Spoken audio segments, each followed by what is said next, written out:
In Southern Illinois, a local political analyst says he's shocked by the Supreme Court ruling today and says it could be a major setback for the Trump administration. Devin Kidd has more from Carbondale. They just felt that this use of an emergency statute was unconstitutional. John Shaw is the director of the Southern Illinois University Paul Simon Public Policy Institute. He also covered politics in Washington, D.C. for 25 years. He says Friday's ruling was particularly shocking given the Supreme Court's conservative majority. Is that, this court has a 6-3 conservative majority. A number of the justices, 3 of them, have been appointed by President Trump. They have largely supported administration policies to the surprise of many. But the biggest question is, why did the Supreme Court issue this ruling that he considers a significant setback for Trump's second term? It goes against traditional Republican policy in terms of trade.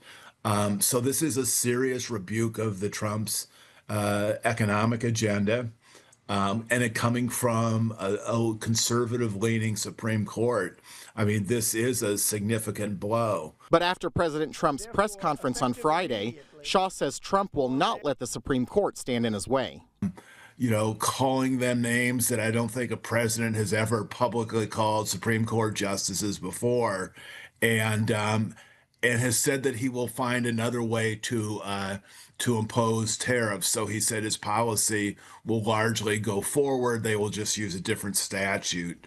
As President Trump moves forward with looking for a new loophole to impose tariffs, Shaw says that Americans are fed up with rising costs and that this ruling could be the Supreme Court's response to the American people. A number of economists believe that this so-called affordability crisis that is gripping the United States, in which prices are high on so many products, is in some way linked to the president's tariff policy. But this ruling could have also helped the administration in the long run.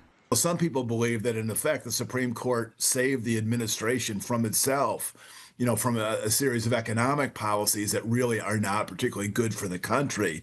So what's next? Shaw says President Trump will not let tariffs go down without a fight. I think the president now sees this as a kind of personal struggle, and it's not like he's going to back down, and even said in his press conference that he's going to find other authorities to impose tariffs, and he suggested they're going to be even higher than they would otherwise have been because of this ruling. In Carbondale, Devin Kidd, Heartland News.